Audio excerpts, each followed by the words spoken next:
This is StoryBeat, Storytellers on Storytelling, an exploration into how master storytellers and artists develop and build brilliant stories and works of art that people everywhere love and admire. So join us as we discover how talented creators of all kinds find success in the worlds of imagination and entertainment. Here now is your host, Steve Cuden.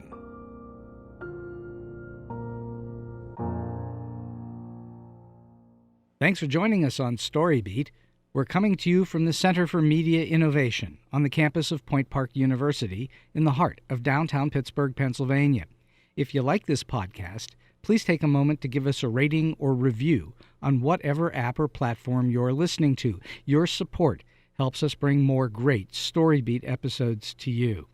Well, my guest today, 2019 New York Bistro Award winner Shirley Crabbe, was hailed by Downbeat magazine's John Ephland as possessing an almost Ella Fitzgerald-like vibe for her 2011 debut recording, Home, featuring legendary saxophonist Houston Person. Her 2018 Top 50 album, Bridges, received rave reviews and spotlights her collaborations with renowned pianists Donald Vega and David Budway. Shirley has been a guest on the syndicated radio program Jazz Inspired, hosted by Judy Carmichael, and currently performs at jazz clubs, festivals, and concert series throughout the U.S. For those reasons and so many more, I'm beyond honored and truly thrilled to welcome the exceptionally talented Shirley Crabbe to StoryBeat today. Shirley, welcome to the show. Hi, thank you. Thank you so much for having me. Oh, I really appreciate it. The pleasure is all mine. So you've been performing for a while now. How did all this begin? Where did you start in life? Where did it come from that you have this musical talent and ability and have been performing? Oh, my goodness. It goes all the way back, way back. When you were a little girl, I'll bet. A little girl, yeah. My mom had us... we used to take piano lessons, and I grew up in the Bronx, and so we had a piano teacher in Harlem that we used to go to, who we later found out turned out to be like the African-American person to go to. She probably went to Juilliard when there were no African-Americans there. She was just an amazing woman. She had a huge studio. Right. And so I started with piano lessons, which I was terrible at. My sister is the pianist, and then you learned music early on. You learned how to read music then. Absolutely. Well, that was important. Absolutely. That good piano foundation was very, very important. Mm-hmm. And so you were talking about your sister. I interrupted you.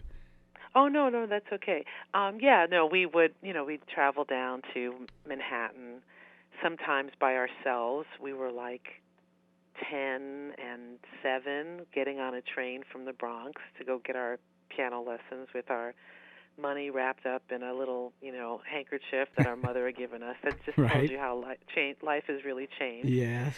But yeah, it started off with piano, and then my sister and I were always interested in music and performing and singing, and we had our own little garage band with the neighborhood kids, and then we'd write little musicals. We'd rewrite the lyrics to songs that we heard on the radio, and we'd do these little presentations for our parents' birthdays and for special holidays. Right. In the front of the living room. So we were those kind of kids. So your sister sang with you. You sang together. Yes. My sister sang, but she was really the pianist. And I was the singer, whatever. I did whatever she told me to. Right. I was the little sister. Oh, you were the one who was bossed around then. Exactly. And did you then go off and get a formal training? After that, I tell you, I think a life-changing move was when we moved from the Bronx up to where I lived as a kid and actually live now, which is just outside of Manhattan. Mm-hmm. And it was there that I was in middle school, wasn't really doing very much in elementary school. Actually, I wasn't in middle school. I moved up here when I was in 5th grade. and got involved in, singing with the little choir that they had at school.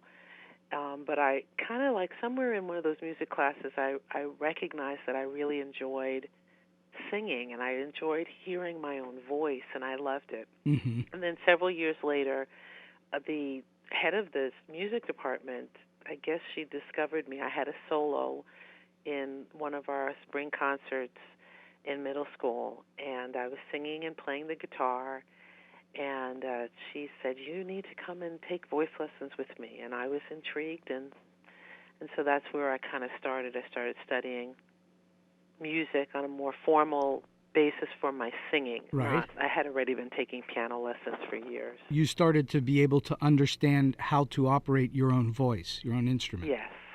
Because that takes a certain degree of practice and skill. Absolutely. And, everyone, I teach voice now to people, and everybody's always so surprised that there is a skill to it, that you're learning a technique that's not only going to really preserve your instrument, but also help you to have volume and all of these things that we just take for granted. Breath control and... Breath control, exactly. And you have to have my assumption is that you were always naturally gifted, but you took that gift, I assume, and then worked it so that it became even better and better. Exactly. I think, like even when I guess there's some kids, I guess, who are singers, and then there's people who just have nice voices and they like to sing, and so I guess I had the singer's heart. Because it's pretty crazy stuff. When you're a singer, you're learning how to sing. You're not just, it's not. There's no put your finger here and lift this, lift Right. the vocal cord up here. It's right. not. You have to use your imagination. You have to use things that you're born with, like the idea of how to place the tone forward and how to feel it forward. And those are things that we do naturally. Mm-hmm. We're always changing our voices, but when you learn to sing, you're actually starting to codify that and take control over that so that you can use it to get the sound that you want to create. So most people don't think of singers as athletes, but I do. I think there's an athletic part of it where you must practice and work that muscle. Absolutely. And when you think about, I could totally go off on your vocal cords are only about an inch. Right. And every time you change registers, there's several different registers. You got about a group of 4 notes, and then you change the register, and the vocal cords shut down. Part of them stop vibrating, and the other half, you're vibrating less of a vocal cord. Right. And so you're really like, when I think about how many notes that you've got to be able to know in your muscle memory and ear working together to create each one of those pitches, it's like little vocal gymnastics. Yeah. Going back and forth and that tuning, and it's it's fascinating. I've always wondered this, and I wonder this about most great singers. When you get to the point where you're performing, whether you're recording an album or whether you're live in front of an audience, does it just become muscle memory at that point where you don't think about hitting a note, or do you have to think about hitting a note? It all depends. For me, I have to think, because sometimes, there are certain notes that are placed. Maybe you're singing a high note, and you want a specific quality to it, mm-hmm. and so you're kind of there's this little self-talk that goes, on behind you, and it can be positive or it could be negative. And if it's positive, you're thinking, okay, do this to get that note, or don't do this to get that note, or relax your jaw and let it flow. You're kind of talking yourself through the actual production of it. Mm-hmm. Even if it comes natural to you, there's a point there's always going to be that one little place where it's like, okay, here comes the challenging part, or I'm not feeling well today. I don't know if I have that note, but I have to sing it. Right. So how do I, manipulate my instrument? So I at least am always I might have to talk myself through a little section or area that I know that I need to tweak. Make sure this part's in tune. What kind things of like that. What kind of technique do you use when you aren't in your best voice, when you are having to think your way through? Do you have techniques? Oh gosh. Well, I was first planning to be an opera singer, and all the way up until right through graduate school, that was my plan. I kind of found jazz, and I'm so grateful for that. I kind of found that later on in life as something that I would seriously be interested in doing. Mm-hmm. And of course, it's still discovering and learning so much. But so when I approach something as like even if I'm warming up or I'm sick, I'm thinking of what I would do if I had to sing it as a classical singer. I see. With the right support, the right breath flow, but then styling it so that it doesn't come out sounding like I'm singing opera. Right. But that solid technique makes such a difference when things aren't perfect. I think that's true for so much of the arts and perhaps the rest of the world too, that when you have a solid foundational technique in what you do, when things aren't working so well, you can fall back on your technique. Absolutely. Yeah, I think that's important. Well, you have a voice as the great Streisand would say, like butter. You've got you have an exquisite voice with an unbelievable tone. And thank you. You say you didn't come to jazz till later in your career, your life. What was it that brought you to jazz? Well, and it wasn't that late. I was in college, but I wasn't. Oh, well, that's not that late. Like some of these young guys who are in high school, they're in the jazz group, and I was, solidly, like I said, going to be an opera singer. Right. But when I got to college, I wanted to be in a band, and one of the guys said to me, "Can you sing jazz?" And I, of course, said, "Oh yeah, of course I can." And then all of a sudden, I started, to sing, look for material because I had to fulfill what I said I could do, and so that kind of opened up things. It all kind of happened. Did it appeal to you right away? Of this idea that this was another kind of music that I liked and that I could enjoy doing it. And of course, I loved Ella Fitzgerald since I was a kid, so it was like a no-brainer. So you took to it right away. It appealed to you. It sung to you, not to be too absolutely on the nose about it, but yeah. So it felt right to you to do it right at the beginning.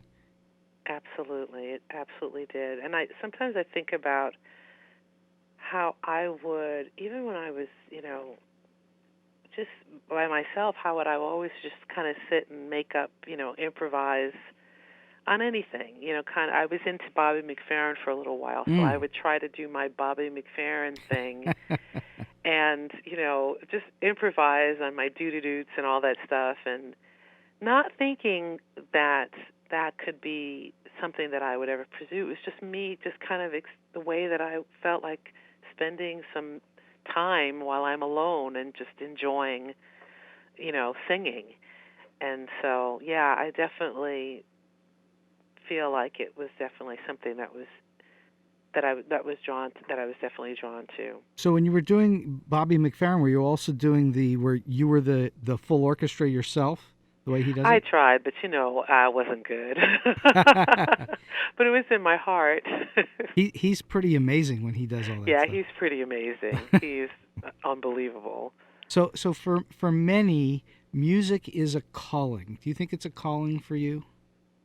Absolutely. It's what you do. For a long time I walked around and I sang, and I couldn't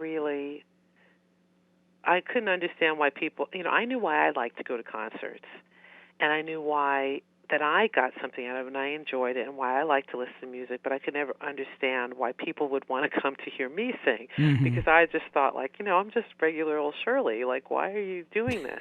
And then I realized, after speaking to people, that I finally, I guess, accepted and understood that they were getting the same thing that I was getting when I went to listen to someone else perform, that they were connecting, they were feeling an emotional experience, they were being happy for just, even if it was just for 45 minutes, their mind and their thoughts were just kind of erased and they were enjoying the music. And it was at that moment that I realized, that you know what, this is a gift. And it's not a gift just by accident. It's a gift that you're born with. And no matter what happened, I seemed like I always felt the need to give this gift, to sing it. I just had to do it. It wasn't even so much I was thinking about the other person. It was later on that I started to think about how, other people were responding, and I realized that it was a gift. But I'll tell you a story. There was a little period in my life where I really couldn't sing. I had hemorrhaged my vocal cords right out of graduate school, which kind of put the idea of being an opera singer on major hold, right, and on singing anything else on major hold. And I remember driving home. I was teaching at a school, teaching music, and I remember driving home and trying to sing, and it was really, really difficult. And you're singing, you're crying because you're like, where's my voice? But it was like those moments when you start thinking, okay, it's not the voice, it's the person. Mm-hmm. It's what I have to say, and it's how I feel about the music. And I guess when you say, that you're born, or that passion that you were kind of, I know I've probably gone off on a tangent, but this is good. The point I'm trying to make is that it's something that's inside of you, because no matter how I felt, I didn't have the instrument that I thought I had, or I wasn't in the place to do it. I still wanted to do it. I still wanted to sing. Mm-hmm. And I still wanted to share it with people, and that doesn't seem to go away. What did you do to overcome the physical issue? Well, I went one day after 10 years. My 10 years. ENT said, I can fix this, and I literally felt like I had nothing to lose. So I let him. He performed a KTP surgery. I was the sixth person that he had ever done it on, and probably one of the first 50 in the entire United States that had this operation. Really? And it was a miracle. What does that mean? Miracle. What does KPT mean? I don't know, but it's a laser. It's a type of laser, right, that they use. That they go in and they zap. They zapped the blood vessels that had been sitting on the edge of my vocal cords, and just zapped them, and they went away. And how long was it? Literally, it was like a miraculous recovery, healing. Did it? It was amazing. Were you able to sing right away? Within 2 weeks, wow. I went back, and it was like I was in high school again. The voice was completely restored. You went 10 years without being able to sing? I went 10 years with a deteriorating instrument, yeah. Wow. What I felt was deteriorating. I also had developed acid reflux, which makes your vocal cords very dry. Yes. And so there was the dryness, and then there was the hemorrhage had turned into varicosities on my cords. So when I would sing, the voice was very smoky, and the range was kind of limited, and I wasn't me.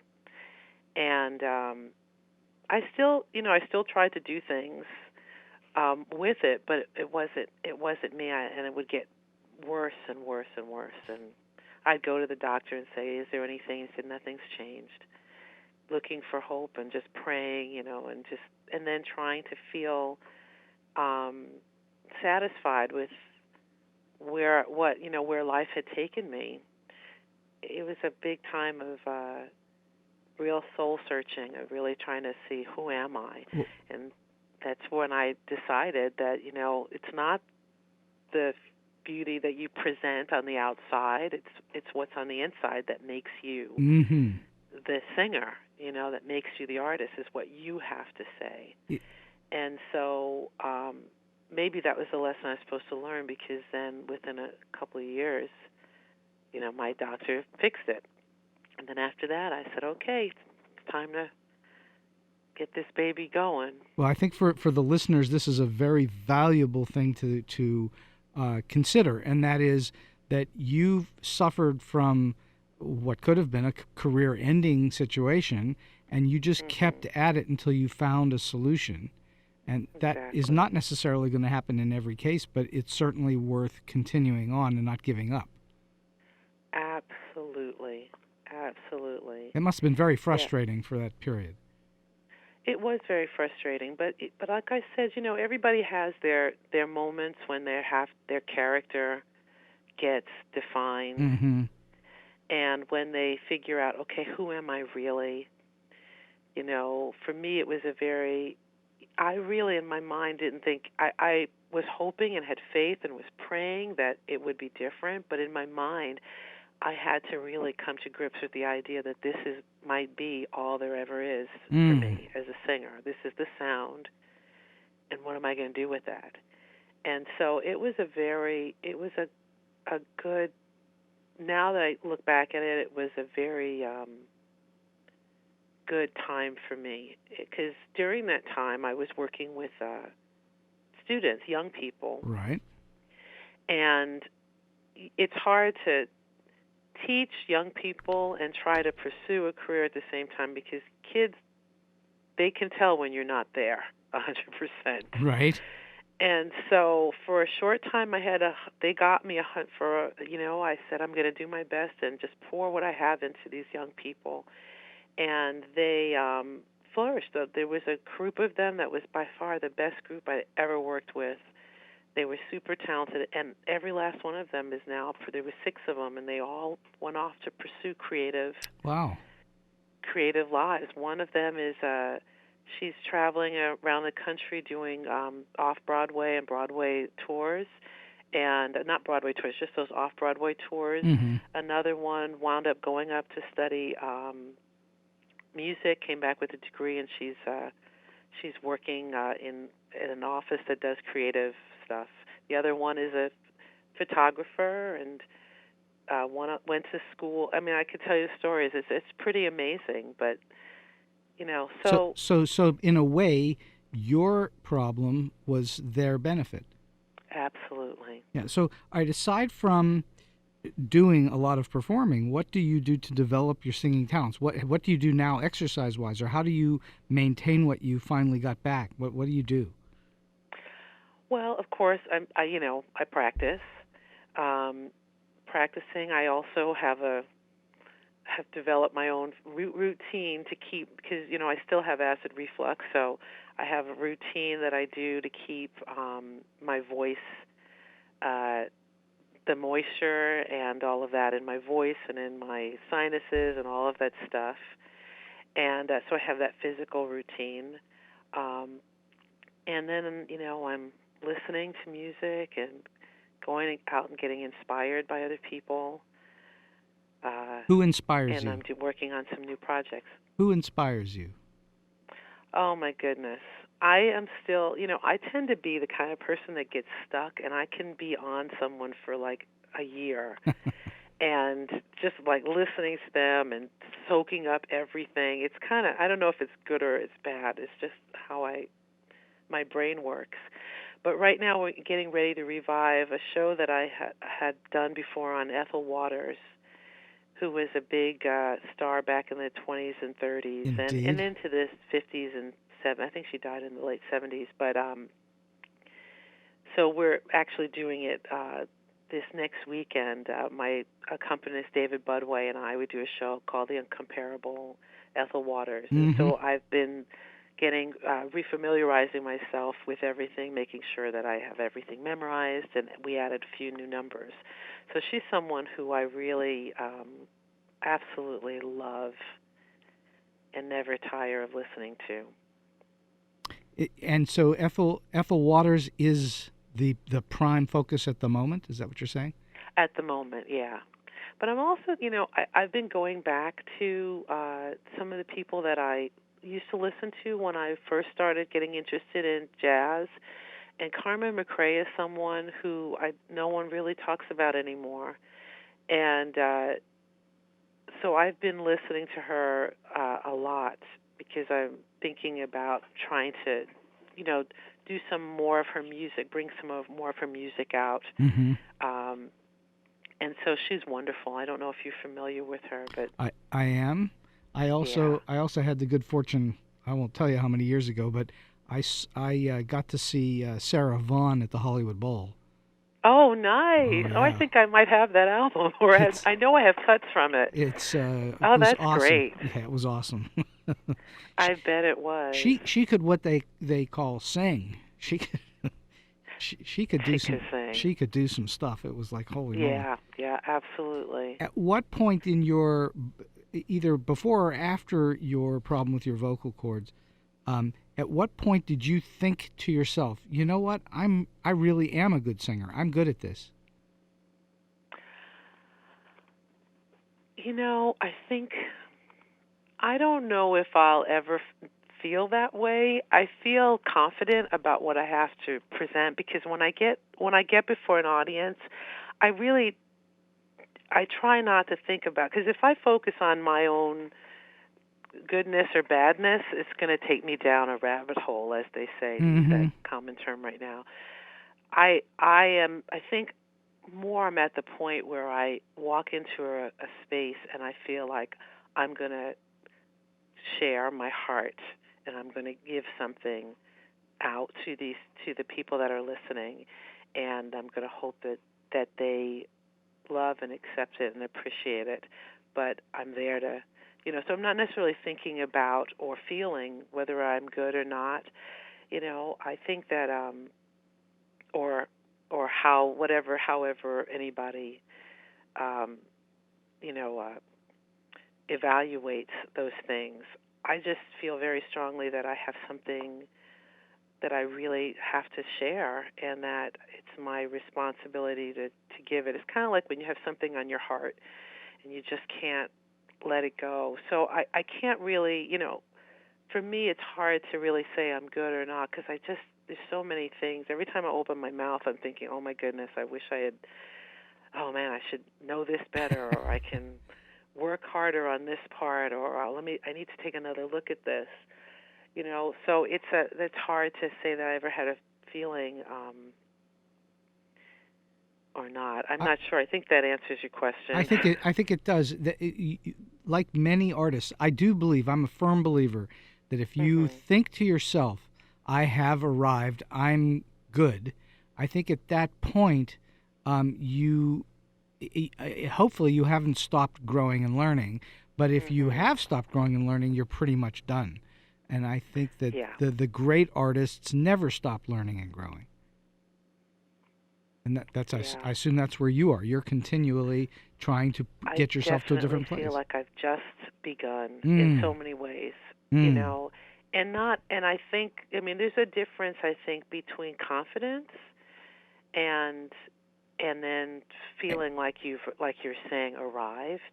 There's a certain level of confidence that you have to get out there and do it. And I know, because I've worked with people who not worked with as colleagues, but I've trained people who were interested in pursuing and didn't have the confidence, And so you get that confidence from, having experience and having other people note that that your work is good. But then there's that, like you're saying, the growing of just that constant need to keep perfecting and taking it to the next level. It drives my family crazy because they're like, "What's your problem? You're fine. It sounds great," and always thinking about how to perfect it and make it better and stuff. Sure, so. you like many artists are a perfectionist, which is good. Yeah. There's a fine line between confidence and arrogance, and as long as I think you keep the arrogance tamped down and remain confident about what you're doing. Again, you already said it. I don't think you would be a good performer at all if you had no confidence in yourself. Yes. But as long as you go out and think, you know what, I can make this even better the next time, or I can do this or that's better. You're always growing and learning, and I think that's what keeps you fresh and young and vital. Absolutely. Absolutely, and it makes it fun. Oh, sure. Sure, it also is correct. Because it's just that journey it's just a journey. So, of enjoyment. so which do you have a preference between recording in the studio and live performance? I love live performance. Mm-hmm. If I had to make my choice, I find, and I love intimate, and even when it's a large group, I like the feeling of having that conversation with that one or two people, even if there's 100, 200, whatever amount Mm-hmm. of people in the room. Mm-hmm. I love that intimacy of the where you're sharing something and you're participating in something together. I found that I've done some things for folks, and I've only have those two recordings of my own. And the first one, I think I was just so excited that it was just like everything was great. And I was like, oh, this is wonderful. And we're just having a good time. And then the second time I must have realized, oh, my goodness, what am I doing here? And it became nerve-wracking. And thankfully, my musicians who played, had such great attitudes, and they were just such happy, wonderful people that it kept everything nice and it kept it fun and lightheaded. But it was it can be very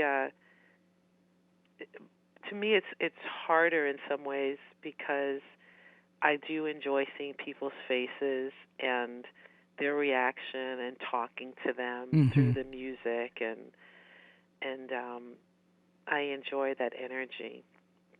What would you say is when you're doing live performance, what would you say are the biggest challenges for being in front of an audience? The biggest challenge is, oh my. Well, it's live. That's the challenge itself. For me, I think it's always if I'm not feeling well physically, and then you want to be able to give 100%. And so, not even just a cold, you'll get anything will happen. You're expecting to do this great show, and you show up and you feel sick, and the energy's not there, and having to push through that is the hardest thing for me because I want to just be able to be free and let it all hang out. Right. And it's hard when you physically are not capable. Other than that, I can't, there's just I've been very relatively blessed that when we get on the stage, everybody's happy. Although I did have one performance where two of the members had an argument right before we went on. Oh, no. Yeah, that wasn't good. Because, everybody's, I don't know anything that's going on. I just heard about this kind of afterwards, and I'm like, I don't know what's going on. But you just want everybody to be happy and enjoy each other, and so that's hard. But okay, so when you sing a song, I don't, this is the first time I've even thought of this question. If you're singing a song, and let's say it's the blues, and it's a really deep bluesy kind of song, mm-hmm. Which is not going to be a happy song. There's probably something mm-hmm. that's kind of sad behind the story. How are you happy about doing that? How does that work? I'm just curious. Well, when you for most, I would say most of my songs that I've done, part of the work that I do when I'm preparing it, besides memorizing it, is really trying to find out how it relates to me. Right. And doing the acting research, for lack of a better word, behind the song, so that when you're singing that blues song, you really, you're not just, you're trying to relate it to something that means something to you so that it comes out in the way that it needs to. Although there are some songs that are just so much fun to sing because of the fact that they have that, and they're in that genre, and you're saying things that are wild or just kind of off the cuff, that it's just the pure fun in that conversation that kind of for me, can kind of make it move forward. Mm-hmm. But I think that in general, it just having that, really knowing intimately what the story is about, and if there is none, creating something that helps to make the, to bring the song to life. So It's really important. I think it is important. So okay, then let's explore. What kind of songs are you most attracted to? What do you typically go for? I love songs where there's a complex. The lyrics are, I wouldn't say complex, but there's a really great story and it's clear. Mm-hmm. Like there's just beautiful lyrics and a great melody. But I really love songs that have rich lyrics. On the album, the Bridges, we chose that piece by Billy Joel, which was "The And So It Goes," mm-hmm. and it's just the story is just, it's just all right there. The relationship between this couple and that he can't really voice everything that's going on in his heart, and it makes their relationship difficult. I like songs that have some meat to them, that really have a good story.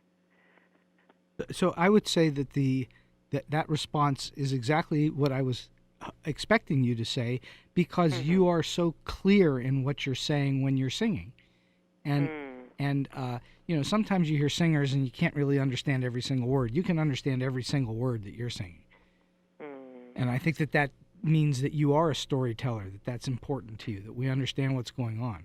Absolutely. And then of course the emotion. I love storytellers, and that's what I would definitely be aspiring to do. I love when you come and and I love listening to people where they just come and you're just taken away by, you're so engaged in this song because the words are just taking you away. Mm-hmm. I just listened to, I was surfing the net and I was on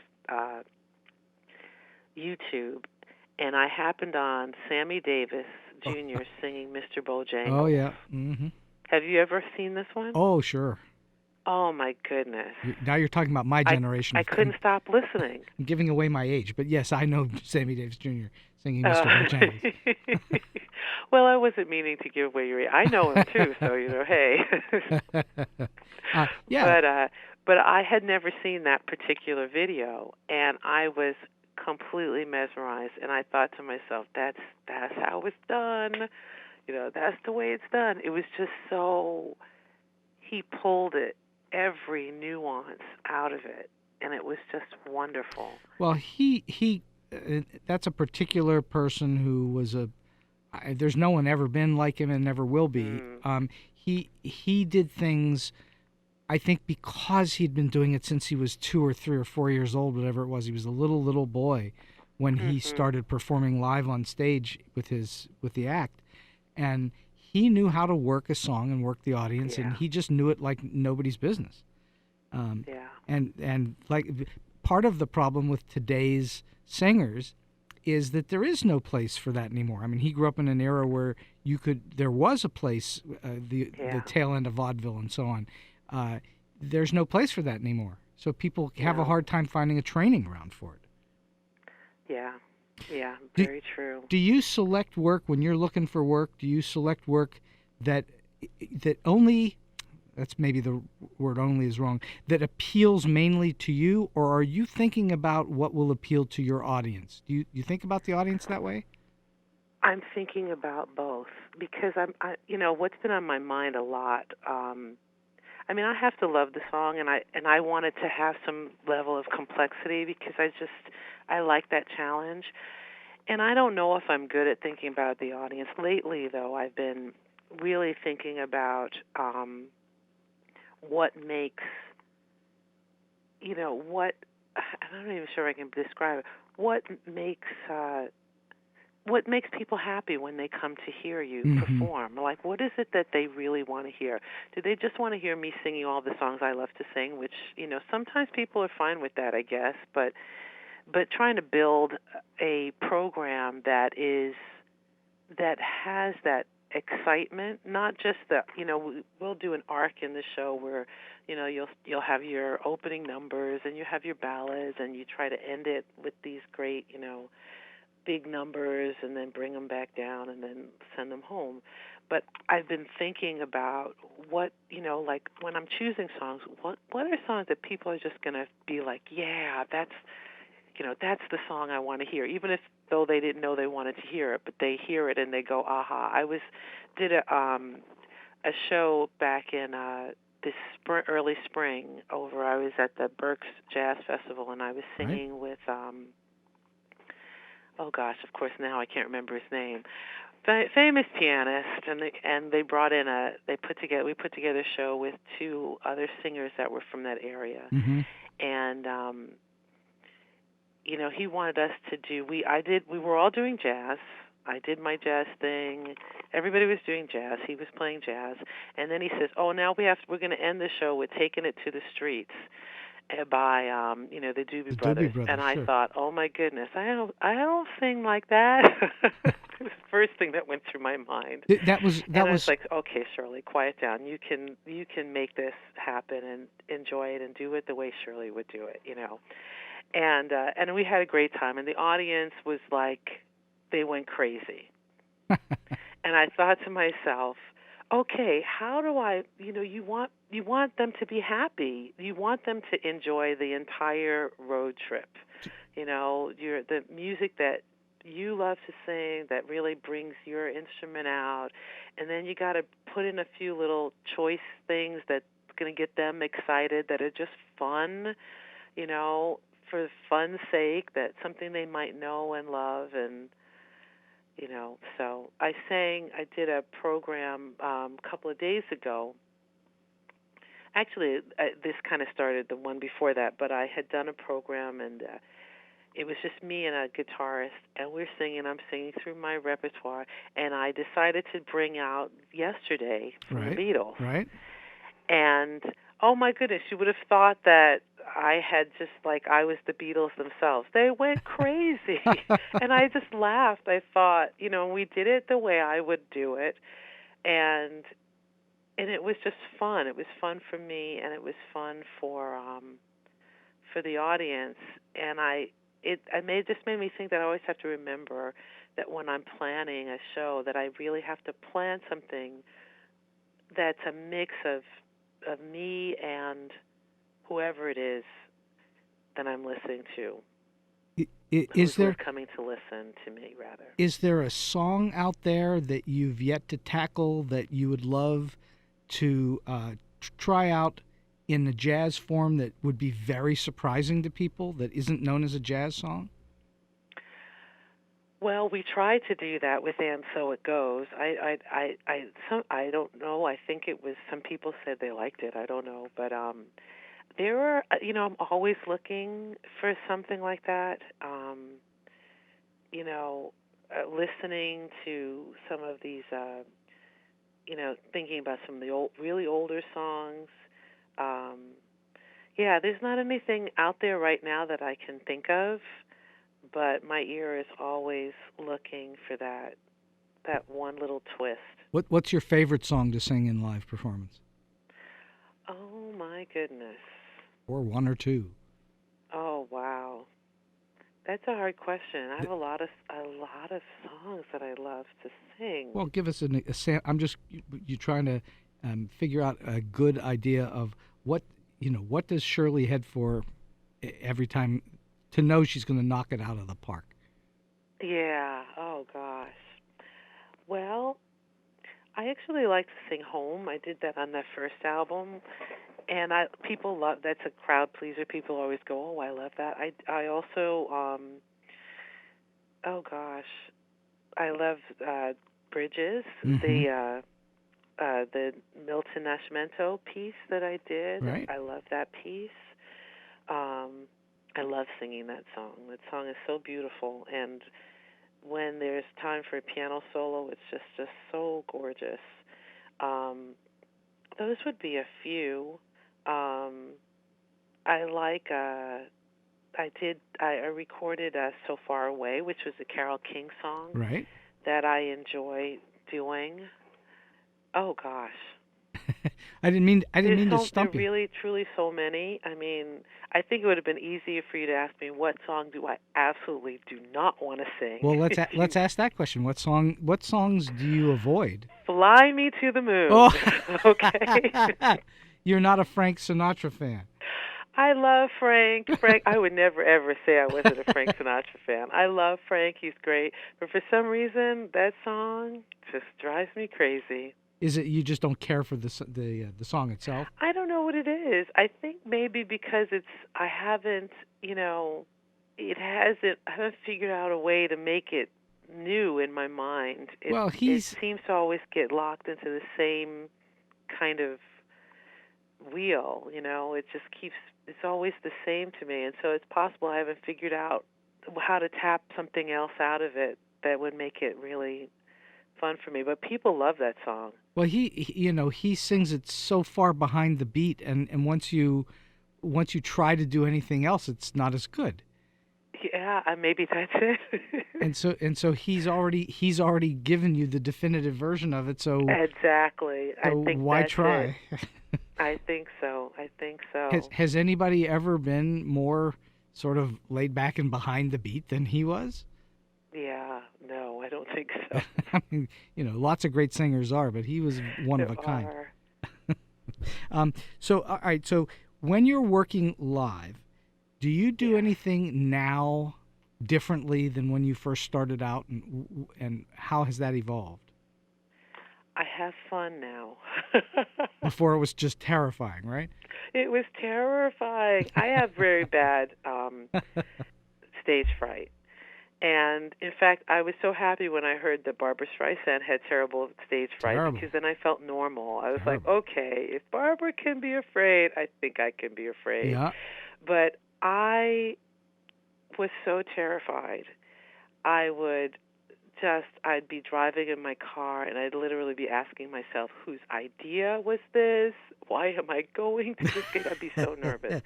And now I still get nervous, which is good because I think it's good to have that little bit of nerves. Yeah. It's good.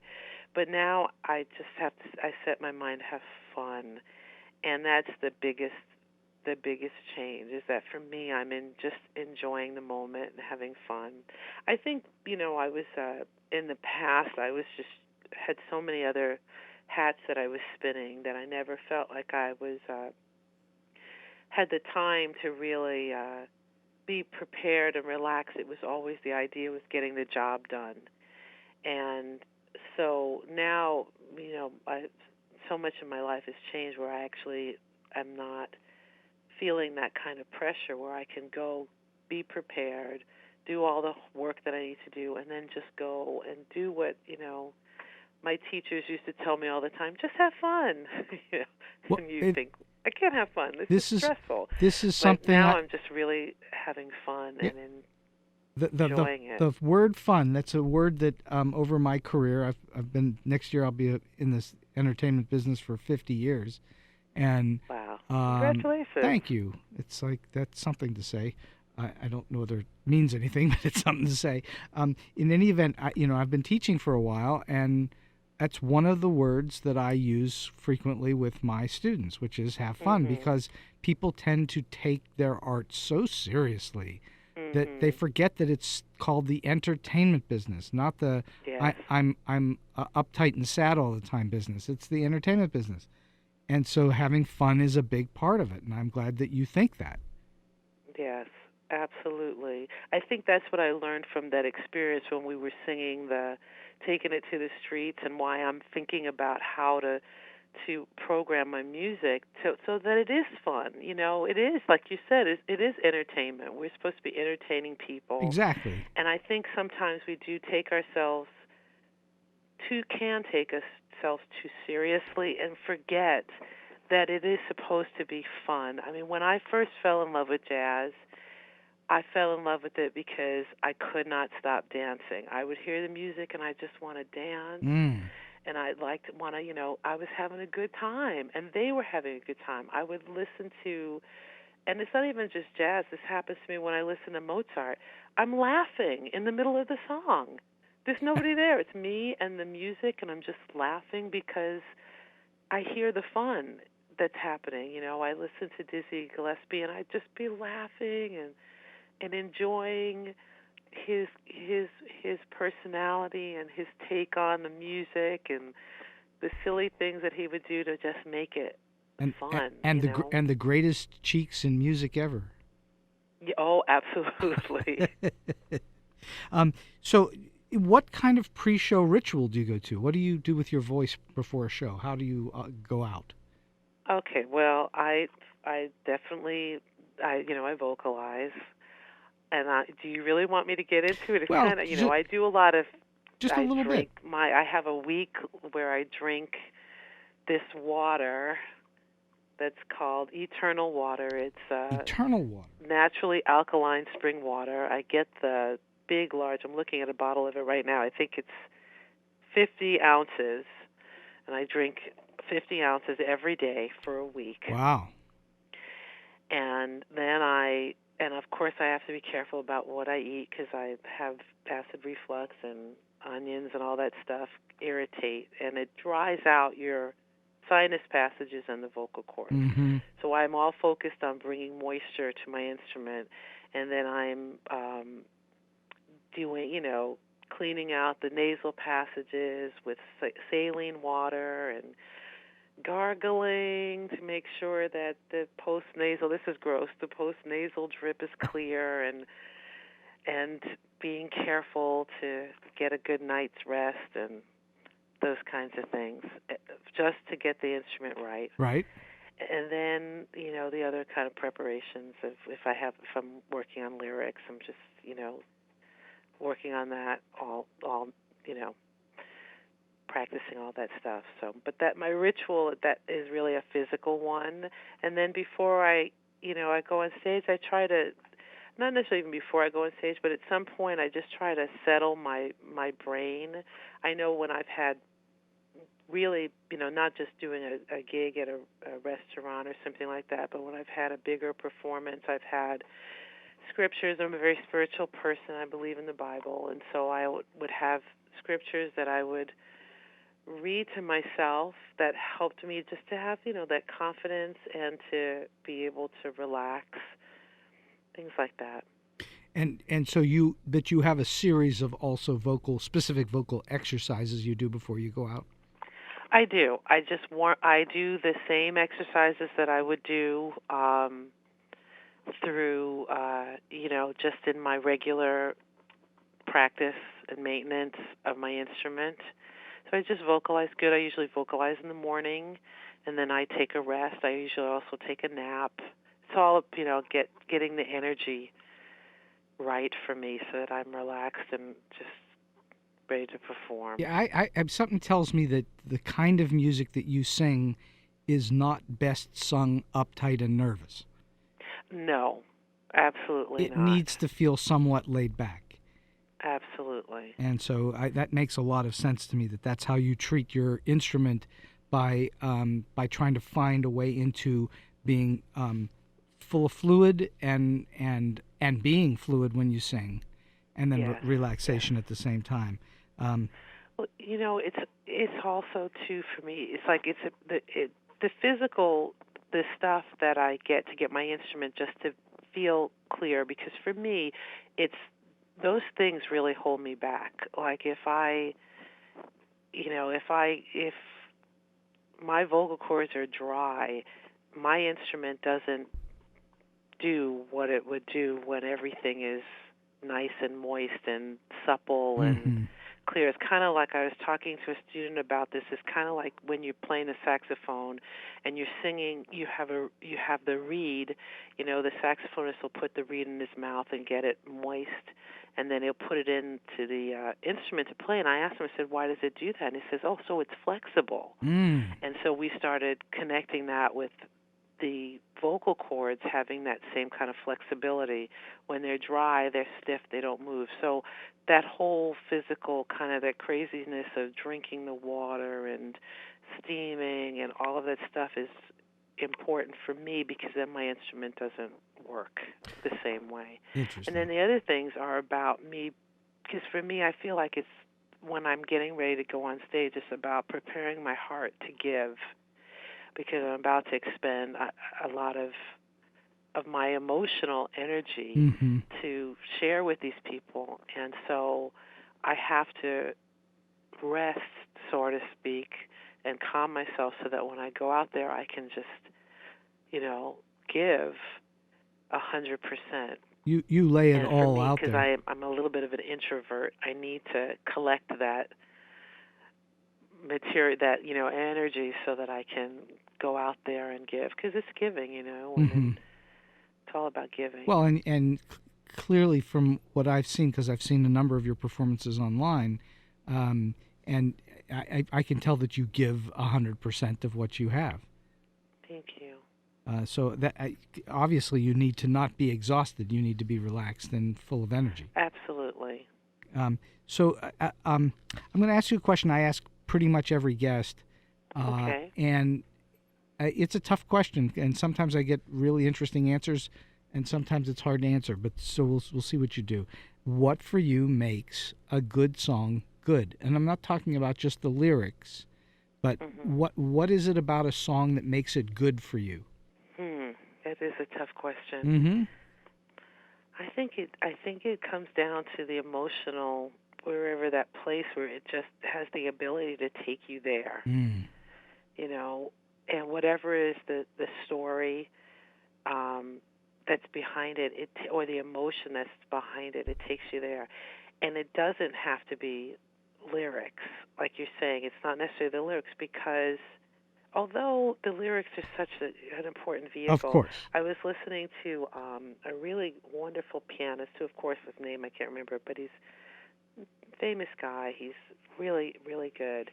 And he was playing Body and Soul, and he did not, there was no singer. It was just him. He's playing it. He obviously knew the words, and I was so moved that I almost broke down in tears in the middle of the performance. Right. I mean, I could feel it welling up inside of me.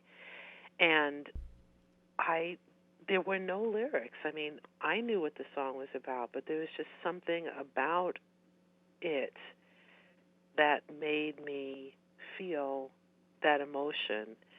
And, the melody of that song is very, very beautiful. The words add an extra element to it, but I think it's that ability for all of those pieces to come together to really make the emotional life of the song come to life. Well, music is unusual in that though there's a certainty to create music and to sing music and to play it and so on, requires a degree of intellectual process and physical process as well. But music is an emotional thing, and Absolutely. and it's not really an academic or intellectual process. It really is an emotional one, and the great pieces of music are emotional. So I think that you've hit on that, which I think is really, really great. So we're coming toward the end of the show, and I'm going to ask the famous two questions. In all of your experiences, in your travels and your various experiences, can you relate or give us a story that's either quirky or offbeat or oddball or just plain funny? I couldn't think of a thing. The only thing I could think of was something that was more embarrassing, but I'm like, that's not very funny. But I was in college. I was in graduate school, actually, and we were supposed to be performing. We had put together a little quartet to sing at one of the local colleges there. Their faculty wanted music for their Christmas Christmas party, right? And so we put together, as at Manhattan School of Music, we put together a little quartet of singers to go sing Christmas carols, and we got through everything, and we ended with Silent Night. And when we got to Silent Night, I don't know what happened, but somebody got off, and it was like 21st century atonal version of Silent Night. And we were so embarrassed. We kept singing, though. We kept going, got to the very end. And then when we got off stage, we couldn't stop, but we just broke out laughing. We were like, that was horrible. It was a train wreck of Silent Night. So that would be I would say, an embarrassing story. I think the funny part about that, Shirley, really, truly is that somewhere in there you all knew it was off, but you don't stop. You have to keep going, Exactly. Which just makes it worse. We were like, we will finish this song. And we're like, oh my goodness, that was horrible. There is nothing like live performance, I need not tell you. Yes. All right, and last question. Can you lend to the listeners, especially those who are just starting out in the business, but also those who are trying to get to the next level, a solid piece of advice or a good tip? My advice is never give. This is what I tell myself every day. And this is my advice: is never give up. Mm-hmm. Never give up, because you don't know. And it all depends on what it is your final goal is. But if the goal is just to make music and to encourage people and to give your art to other people, you just don't stop, And if the goal is to make a lot of money or the goal to be famous, whatever is the goal, is that if you give up, it ends right there. And I've had some hard things that have happened, with my voice. I've had times when I've been, had to go on stage and I didn't feel well and I was sick, and I just had to dig deep and say, I'm not going to give up, And so I think people give up too easily. This is really, really hard to do on many levels. Extremely. Yeah, it's like the heart. You're asking to do something that only like I think I read somewhere, it's 1% of even the people who say they start off in music school even have careers as musicians. So this is rare. And some people aren't even going to understand what you do or why you keep doing it. But if it's your passion and it's something that you can't let go of, you just can't give up. That's extremely, extremely important and valuable. My graduate degree is from the UCLA School of Film and Television, and one of the things that they teach there is the only people who don't succeed, or the majority of the people who don't succeed because they give up. Yep. And so you're correct. Those that really have, if you have no choice but to do it, which I think is your case, if you have no choice but to do it, you must do it. Exactly. I think that's incredibly powerful and valuable. Shirley, this has been a terrific hour, and I'm so glad you stopped by StoryBeat today, and I'm delighted to have chatted with you, and I wish you all the great things that are going to happen for you further as you continue down this road. Thank you. The delight has been all mine. You've been a wonderful host and great to talk to. And thank you so much again for giving me this opportunity. I really appreciate it. And so we've come to the end of today's StoryBeat. If you like this podcast, please take a moment to give us a comment, rating, or review on whatever app or platform you're listening to. Your support helps us bring more great episodes to you. This podcast would not have been possible without the generous support of the Center for Media Innovation on the campus of Point Park University. Until next time, I'm Steve Cuden, and may all your stories be unforgettable.